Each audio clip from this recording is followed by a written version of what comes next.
Morir antes de morir, y así no morir jamás. En el tejido más sutil del pensamiento espiritual contemporáneo se ha implantado una noción casi incuestionable. Esta es el amor incondicional como cima de la evolución moral y espiritual. Esta idea se repite como axioma en libros de autoayuda, círculos de desarrollo personal, religiones institucionalizadas y movimientos New Age. Amar sin condiciones, a quien sea, como sea y cuando sea. Esto se presenta como la más alta expresión de madurez del alma. Pero me pregunto yo, ¿y si no lo fuera?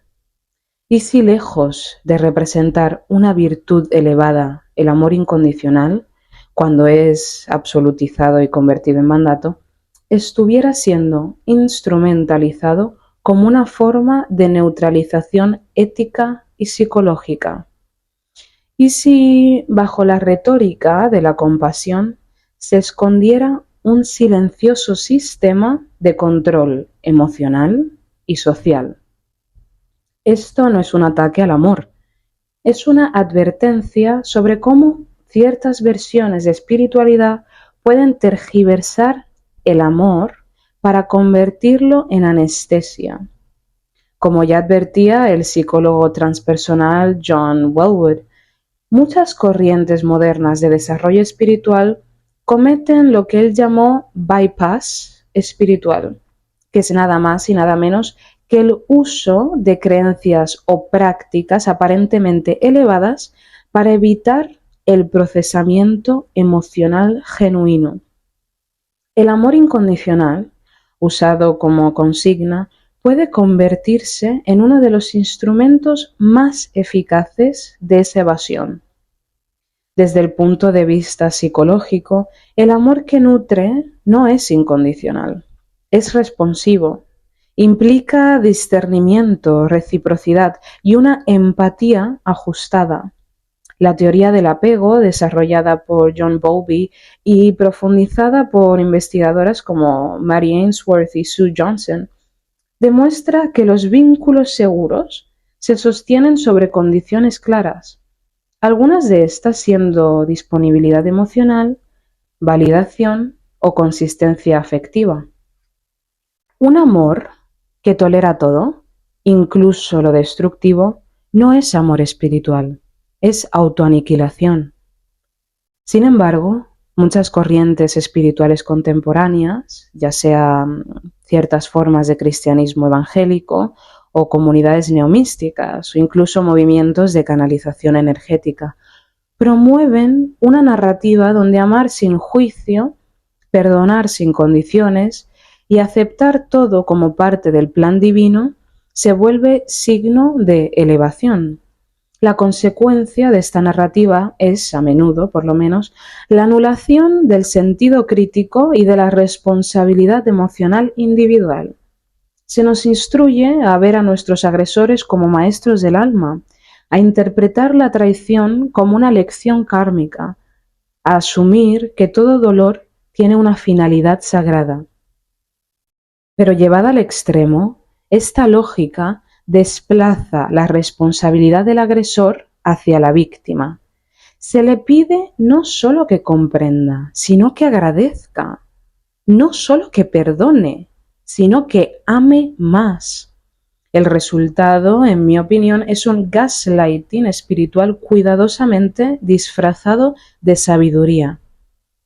Como han demostrado estudios recientes sobre los traumas psicológicos, la verdadera sanación no se produce por resignación enmascarada de espiritualidad, sino por validación del daño, restitución del poder personal y reconstrucción del límite. Forzar el perdón sin reparación o exigir amor donde ha habido daño no es evolución, es perpetuación del trauma. Cuando el amor incondicional se convierte en norma, cualquier límite se interpreta como ego. El enojo es visto como vibración baja, el juicio es arrogancia, la tristeza, resistencia al flujo divino. El resultado no es una mayor conciencia, sino una mayor desconexión de la experiencia humana real.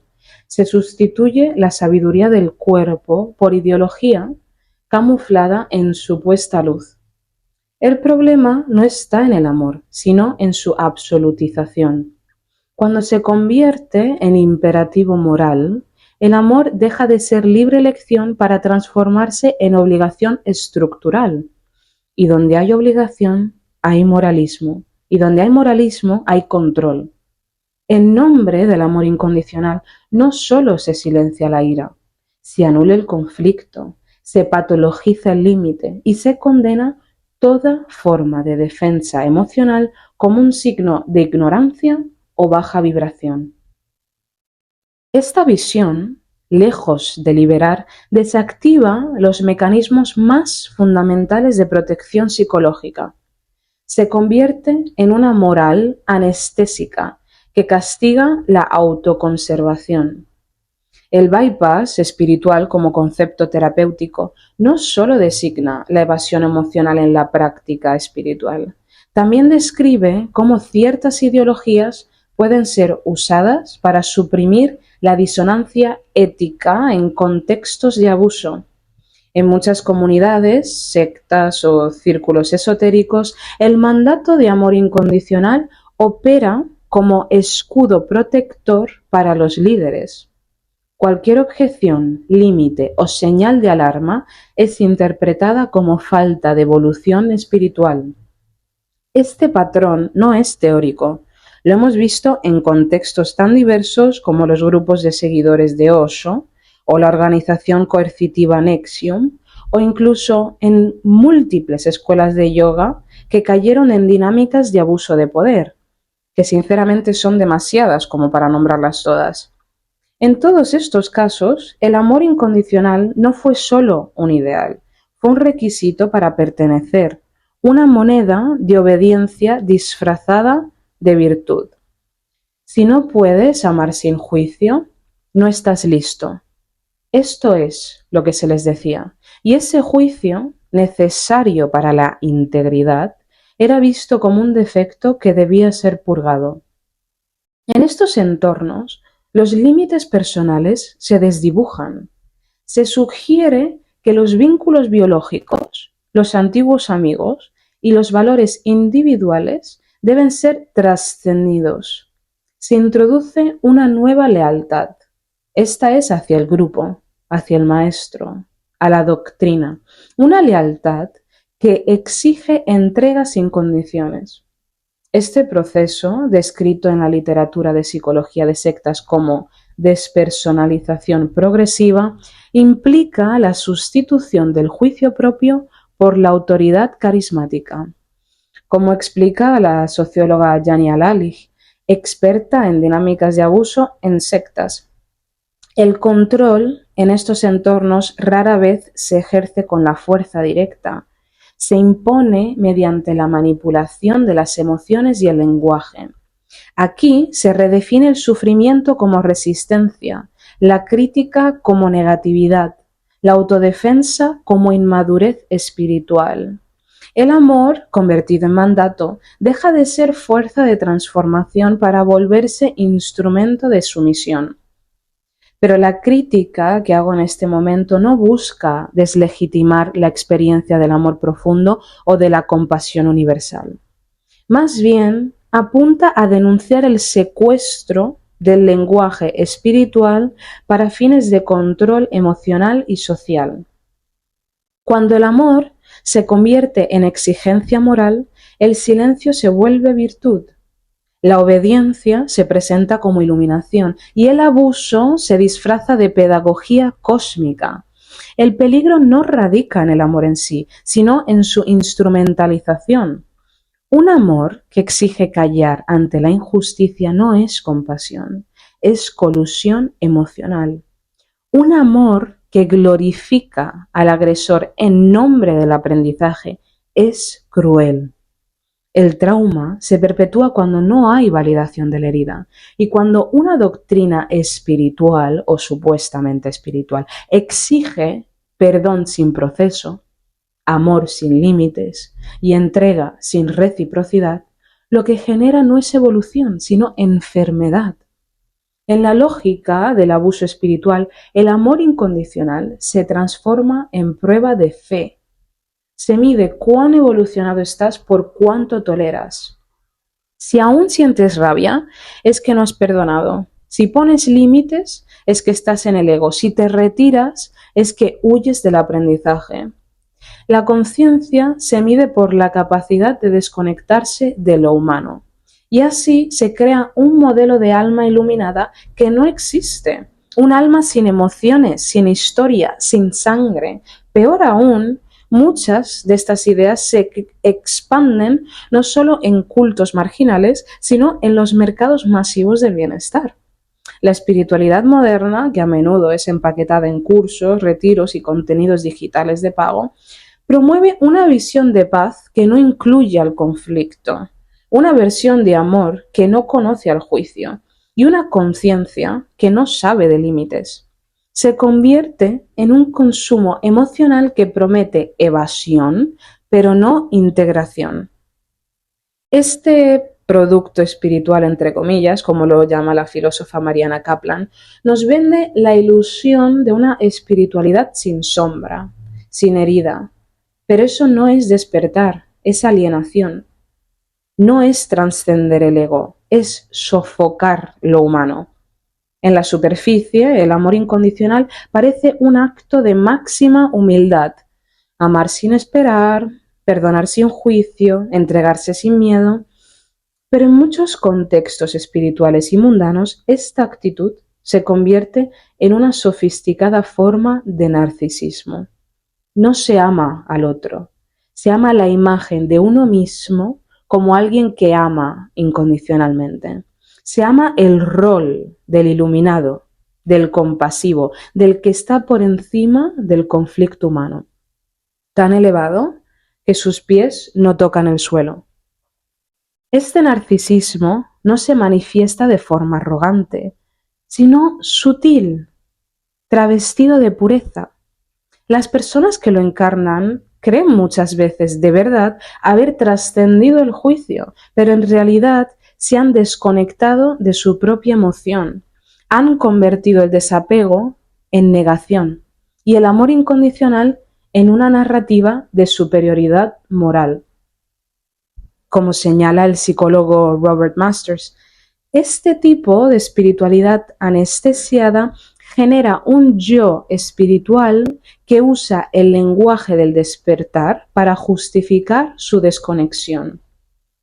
Los gurús, coaches y líderes espirituales que exigen amor incondicional suelen encarnar este mismo patrón. En nombre de su alta vibración se colocan por fuera del alcance del juicio y la crítica. Se rodean de admiradores que, en lugar de confrontarlos, los alimentan energéticamente con devoción.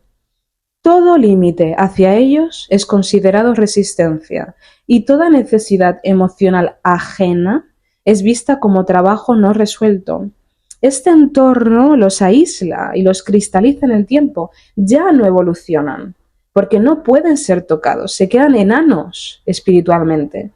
Y esto no solo ocurre en contextos sectarios, también se da frecuentemente en comunidades, entre comillas, luminosas, donde predomina un tono de paz forzada, ya sean estas escuelas artísticas o círculos de superación personal, o entornos de trabajo que aseguran ser una familia, solo por poner algunos ejemplos. Aquí los conflictos son evitados bajo la excusa de no bajar la frecuencia o no estropear la vibra. Aquí la incomodidad como proyección.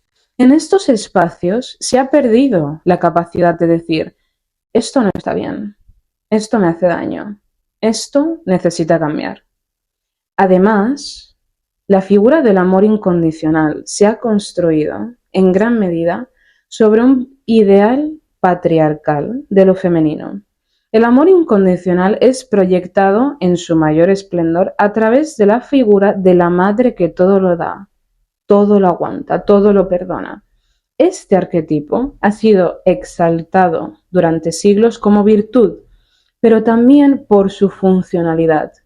La figura materna pasiva y abnegada ha sido usada para justificar la expectativa de entrega total, especialmente en las mujeres, ya sea en personajes como la Virgen María o en las diosas hindúes como Lakshmi, o en general en el femenino divino, que ha sido malinterpretado.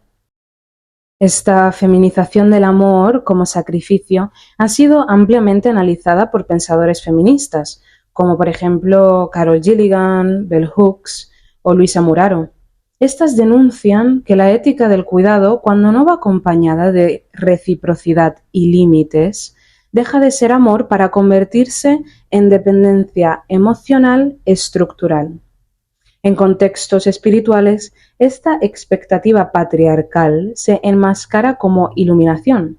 Se espera que la mujer espiritual contenga, perdone, comprenda, incluso al abusador. Se le pide renunciar al juicio porque eso es parte del ego. Se la entrena emocionalmente para no enfadarse, para no exigir, para no abandonar. El resultado es una mujer que ama desde el trauma, y lo llama evolución. Una mujer que entrega su energía vital a quienes no la devuelven. Pero el daño aquí no es solo personal, también es ético, porque al idealizar un amor que no pone límites, se disuelve toda posibilidad de responsabilidad moral. Si todo se puede amar, entonces nada necesita cambiar. Si todo es parte del plan divino, entonces la injusticia no necesita reparación. Esta visión, lejos de ser mística, es profundamente nihilista y es, en mi opinión, bastante peligrosa. En este modelo, el amor se convierte en ideología. Una ideología que neutraliza la acción crítica, una ideología que convierte la pasividad en virtud y que reemplaza el coraje ético por sentimentalismo espiritual. No es que se ame demasiado, es que se deja de amar lo suficiente como para proteger, como para decir que no, como para poner límites, como para luchar por lo justo. Y es aquí donde se revela el verdadero riesgo. Cuando el amor incondicional se convierte en dogma, deja de transformar el mundo, se convierte en consigna, en producto, en moral para consumo emocional. Ya no exige presencia, ni escucha, ni encarnación. El verdadero amor no está en la tolerancia sin fin, sino en la capacidad de sostener la verdad incluso cuando duele. No es el amor que acepta todo, es aquel que discierne qué merece ser nutrido. No se trata de quedarse siempre, también se debe aprender cuándo es tiempo de irse. Aquí no se debe buscar perdonar todo, también se exige una reparación. El amor, para ser verdadero, no puede ser abstracto, no puede ser un mandato flotante que ignore los cuerpos, las heridas, las historias. El amor real, aquel que transforma, sana y eleva al individuo, no ocurre en lo universal, sino en lo concreto. Ocurre en la elección, en el gesto, en el límite. El amor auténtico es, ante todo, encarnado, se siente en el cuerpo. Por eso, la espiritualidad que honra el amor no es la que nos pide tolerarlo todo, sino la que nos enseña a habitar con coraje nuestras emociones, nuestros límites, nuestra propia voz. Una espiritualidad lúcida no se construye sobre la negación del juicio, se construye sobre la sabiduría de discernir. Coloca la comprensión del tiempo que toma sanar sobre el imperativo del perdón, al igual que coloca a la maduración del yo sobre su renuncia. La ética del amor consciente no exige que se ame a todo el mundo todo el tiempo, exige algo mucho más difícil, y es que se ame con integridad, que se escuche lo que se siente, que se respete lo que se sabe. Se debe actuar con fidelidad a lo vivido, porque amar de verdad por lo menos, no es algo que se decreta desde la mente o desde una supuesta frecuencia elevada. Amar es algo que se cultiva en el cuerpo, con presencia, con lentitud, con verdad imperativa. Decir te amo, pero esto no lo permito, es un acto de amor. Poner un límite es un acto de amor.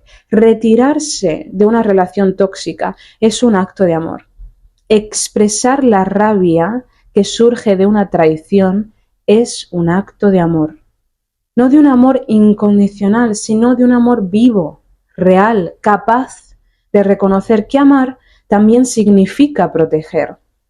Las tradiciones místicas más profundas, ya sea el sufismo, la cábala, el budismo tántrico o incluso el cristianismo esotérico, han reconocido desde hace siglos que el amor más transformador no es el que flota sobre la realidad, sino el que entra en ella con todo el cuerpo, sin negar la sombra. Amar no es ignorar la herida del otro, ni la propia, es mirarla y decir, esto sí, esto no. No como juicio moral, sino como acto de responsabilidad adulta. Incluso en el plano metafísico, el amor solo puede expandirse si tiene una estructura que lo contenga. En la cábala, la energía del amor se equilibra con la del juicio. En el taoísmo, el yin, que para mí es como la acogida, necesita del yang, que son esos límites. En el budismo vajrayana, la compasión se une con la sabiduría para que no se convierta en autoengaño. El amor sin estructura se dispersa, se disuelve. Por eso hoy más que nunca necesitamos una revolución espiritual que desmantele el dogma del amor incondicional como mandato y nos devuelva la posibilidad de amar con conciencia, con discernimiento, con coraje.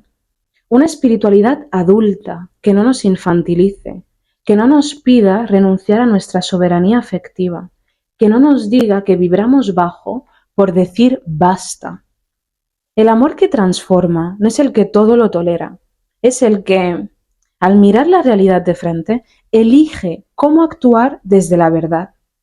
Un amor que incluye el juicio, los límites, la distancia, la crítica, que sabe proteger lo que importa, que no necesita negarse para sostener al otro, que no se esconde detrás de frases bellas, sino que encarna la belleza de lo honesto. Amar así no es menos espiritual, en mi opinión es más, porque la verdadera espiritualidad no está en alejarse del mundo, sino en profundizar en él con los ojos abiertos. No nos vale de nada elevarnos por encima del conflicto, pero sí entrar en él con el corazón presente. Amar sin límites es un despropósito. Hay que descubrir qué tipo de amor puede florecer dentro de los límites justos. Quizá el verdadero salto evolutivo no sea amar sin condiciones a todo, sino aprender a amar con condiciones sagradas, condiciones que honren la dignidad y la coherencia, que preserven la integridad, que celebren la diferencia y protejan la verdad. Y tal vez, en ese tipo de amor que es profundamente humano, esté la semilla de lo divino, y no en el sacrificio sin fin o en la tolerancia vacía, mas en el gesto preciso de quien se atreve a amar conscientemente, con los 3 ojos muy abiertos. Un besito y mucha luz.